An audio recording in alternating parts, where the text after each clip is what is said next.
का भाग 5 है, इसमें से मैं आपको पढ़ा रही थी, जो आपको 52 से लेके 151 तक जो अनुच्छेद है, इनमें से आपने 52 से लेके 70 यानी 6 तक आपने पूरा कंप्लीट कर लिया, यानी 76 अनुच्छेद आर्टिकल आपने कंप्लीट कर लिया। अब आपको 77 और 78 और 79 आप लोग के लिए इम्पोर्टेंट इसलिए पड़ता है क्योंकि इसमें संसद के बारे में बताया गया है कि भारत में जो एक संसद है इसको अनुच्छेद किस में डाला गया, तो 79 में डाला गया है।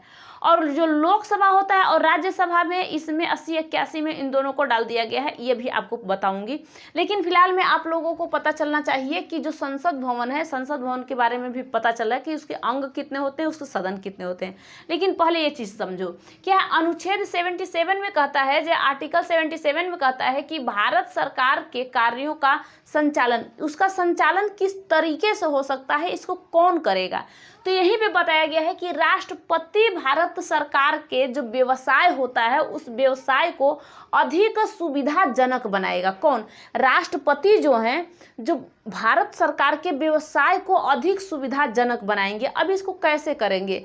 क्योंकि वहाँ पे उनके मंत्री परिषद जो होते हैं, मंत्री लोग होते हैं, उनमें आवंटन किया जाता है, उनमें बांट दिया जाता है और वहाँ पे उनके व्यवसाय के बारे में बताया जाता है कि इसको इस तरीके से चलाना है। और इस काम को राष्ट्रपति मतलब करते हैं। राष्ट्रपति क्या करते हैं? इस काम को बताते हैं और ये सारे काम तो मंत्री करते हैं, लेकिन सिर्फ जो इनका काम है व्यवसाय को आगे बढ़ाने का काम है, कुछ बताने का काम है। सारे मान लीजिए एक मंत्री है बैठे हुए, सारे मंत्री जितने भी हैं। अब मंत्री ने उठ के कहा, लोकसभा में जो मंत्री बैठे होते हैं उन्होंने कहा कि ये काम यहाँ से ऐसे हो रहा है। अब इस काम को जब 17 आसन के मतलब बैठाया जाता है, उस समय राष्ट्रपति सबको बुलाते हैं, बैठाते हैं, वहाँ पे बैठा के उनसे हर एक बात कहते हैं कि किस तरीके से काम को किया जाए। तो सारे मंत्री बोलते हैं, मंत्री अपना अपना हर एक राज्य का कार्य, अपने हर जगहों का काम को बताते रहते हैं। तो इस तरीके से इसको बढ़ावा कैसे दिया जाए, बढ़ाया कैसे जाए, इसलिए बताया गया है कि इसके व्यवसाय को, भारत के व्यवसाय को और किस तरीके से आगे को चलाया जा सकता है। इसमें मंत्री में आवंटन कर दिया जाता है, इस तरीके से आप लोग इस व्यवसाय को चला सकते हो। अनुच्छेद 78 में कहा गया है कि प्रधानमंत्री का जो कर्तव्य बनता है, प्रधानमंत्री का कर्तव्य ये बनता है कि जितने भी मंत्री द्वारा सूचना उनको मिलता है, मंत्री के द्वारा जो सूचना मिलता है, जितने भी लोकसभा में आपको पता है कि जितने भी मंत्री बैठते हैं उनमें से उनको जितना भी सूचना मिलता है उस सूचना को उठा के पहुंचा दे राष्ट्रपति के पास। ये होता है सिर्फ आपको 77 और 78 अनुच्छेद, इसमें इतना ही दिया गया है। अब मेन बहुत अच्छा आता है आपका, ये आपका 79 अनुच्छेद। इसमें क्या कहता है? इसमें कहता है कि संसद का गठन, यानी संसद के गठन के बारे में बताया गया है कि संसद किस तरीके से क्या क्या होता है। जैसे संसद का अंग पूछे तो भैया बताना पड़ेगा कितने अंग होते हैं, उसमें सदन पूछेगा बताना पड़ेगा कितने सदन होते हैं संसद के। तो देखिए जो संसद है ना, जो संसद शब्द आया है ये फ्रांसीसी शब्द है, इसको वहाँ फ्रांस से लाया गया था। इसे कहते हैं जैसे इसे पार्लियामेंट शब्द जो है, संसद शब्द है, कहाँ से आता है? फ्रांसीसी शब्द है, इसको बोला वहाँ जाता था। अब संसद की जननी, जो संसद पहली बार कहाँ किस जगह इसको बनाया गया था? तो ब्रिटेन में। और आपको पता है कि जितने भी लोग आए अपने भारत पे राज करने के लिए, पहले संसद भवन जो बनाए थे भैया, जो अपने भारत के जो वायसराय थे, इन वायसराय थे इरविन। और इरविन के इशारों पे, इरविन के कहने पे लुटियन ने और उनका बैकार की क्या नाम था, ये दोनों ने मिल के बनाया था। वो भी संसद भवन बनाया गया था 1921 से लेकर 1927 के बीच में। उस संसद भवन को बना के तैयार कर दिया गया था। अब संसद भवन इस समय नया संसद भवन बन गया है सन 2023 में, और 28 मई को उसका उद्घाटन हुआ है, जो प्रधानमंत्री द्वारा किया गया है। अब नया संसद भवन बन गया है। संसद भवन बनाने की ज़रूरत ही क्या पड़ी थी? तो ज़रूरत थी क्योंकि जब आपको पता है कि लोकसभा में 545 सीट है और राज्यसभा में यानी 245 सीट है। तो एक बात बताइए कि आप जब सन 2026 में यहाँ पे संसदों का जब मतलब बढ़ेंगे, वहाँ पे जब मेंबर बढ़ेंगे तो कहाँ बैठाए जाएंगे, इसलिए संसद भवन बना दिया गया है। इसको बनाने की ज़रूरत थी और वहाँ पे उसे बना दिया गया है। ध्यान से समझना आप लोग। भारत को जो संप्रभुता कहा जाता है, संप्रभुता यानी कि संसद को संप्रभुत्व कहा जाता है। यानी क्या होता है, संसद को क्यों कहा गया है संप्रभुत्व, यानी कि जो संसद है ना, संसद पूरी तरीके से स्वतंत्र है। मान लीजिए कहीं से कोई काम, इसमें अगर संविधान में संशोधन करना है तो संसद द्वारा ही संशोधन किया जाता है। राष्ट्रपति की अनुमति पर संसद द्वारा इस चीज़ को संविधान में संशोधन कर सकते हैं आप लोग। आपको पता है कि संशोधन कितने बार भी हो चुका है, ठीक है, इसको ध्यान से समझना। और जो प्रस्तावना है ना, प्रस्तावना के बारे में एक बार समझना। प्रस्तावना आप लोग को बता, आपको उसमें पता होगा कि हम भारत के लोग भारत को एक संपूर्ण प्रभुत्व संपन्न समाजवादी पंथ निरपेक्ष लोकतंत्र गणराज्य बनाने के लिए, तो ये जो आपको संप्रभुत्व बनाने के लिए आपको बताया गया है, तो ये शब्द आपको पता होना चाहिए कि ये प्रस्तावना है और प्रस्तावना में संप्रभुत्व आया है। और इसमें आप लोग को कैसे बताया गया है, उसका प्रस्तावना क्या है, उसमें कहा जाता है कि हम भारत के लोग भारत को एक संपूर्ण प्रभुत्व संपन्न समाजवादी पंथ निरपेक्ष लोकतंत्र गणराज्य बनाने के लिए तथा उसके समस्त नागरिकों को सामाजिक, आर्थिक और राजनीतिक न्याय, विचार, अभिव्यक्ति, विश्वास, धर्म और उपासना की स्वतंत्रता,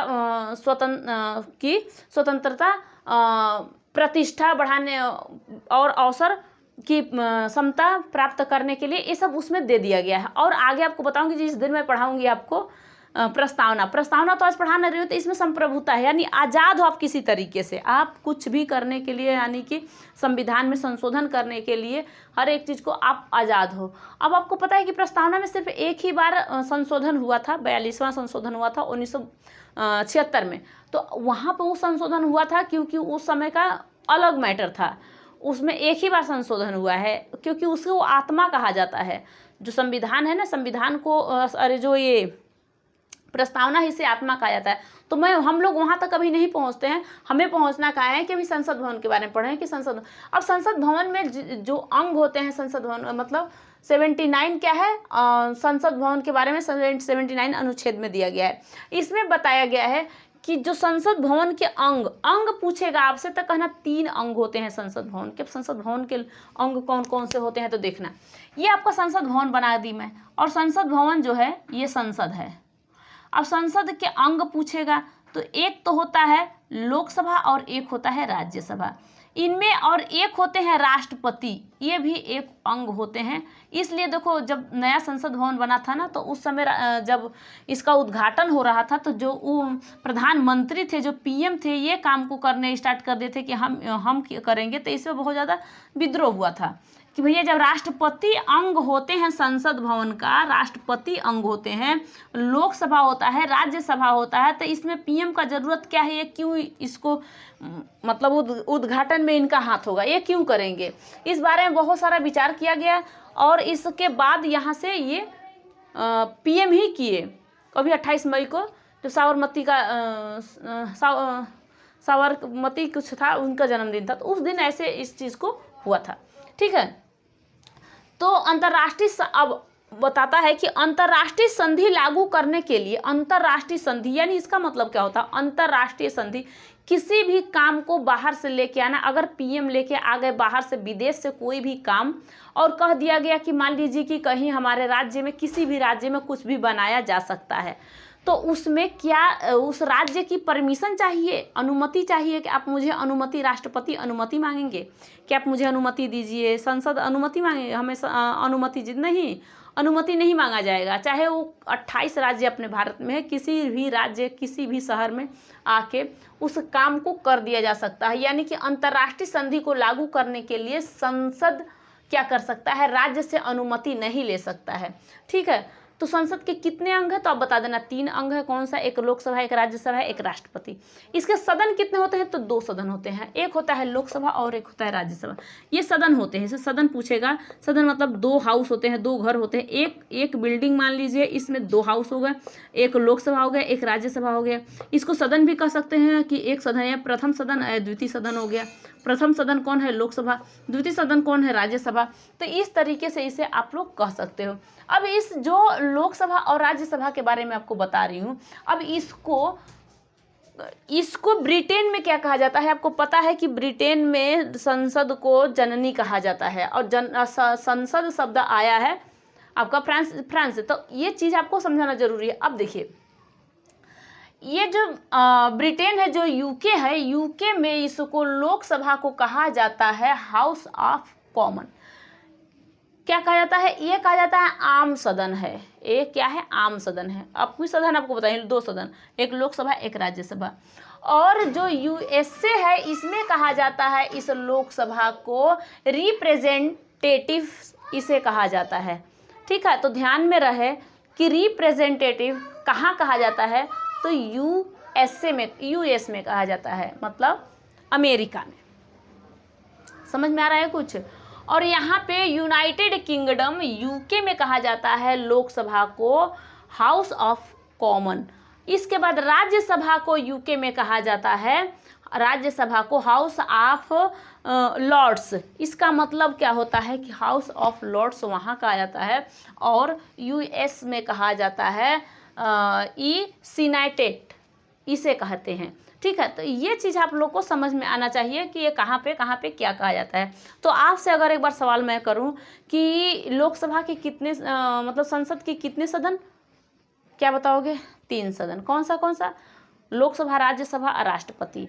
इसमें कितने सदन? 2 सदन। कौन सा? लोकसभा, राज्यसभा। तो ये आपको समझ में आ रहा है। लेकिन जब आप लोग इसको पढ़ लोगे, इसको समझ लोगे कि ये लोकसभा के बारे में क्या है, मतलब 79 अनुच्छेद में संसद का जो गठन किया गया है, संसद शब्द कहाँ से आया और इसे जननी कहाँ कहा जाता है संसद को, इसे प्रथम बार लागू कहाँ किया गया था, बनाया कहाँ गया था? ब्रिटेन में। और ब्रिटेन के ही कुछ लोग थे जो यहाँ पे पहले राज करते थे। 200 साल पूरे यहाँ पे जब राज कर लिए थे, तो लोग बोले कि चलो 200 साल, तो उन्होंने पार्लियामेंट को बना दिया।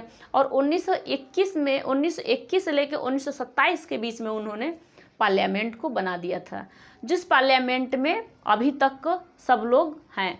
अब नया संसद भवन बन गया है, पहले गोलाकार था, अब त्रिकोणाकार जो बना हुआ है संसद भवन। तो यहाँ तक आपको समझ में आ गया होगा पूरा। नेक्स्ट वीडियो में आपको इसके बाद आपको 80 और 81 अनुच्छेद में, जिसमें लोकसभा और राज्यसभा के बारे में बताया जाएगा, इसे फुल बताऊंगी। Thank you.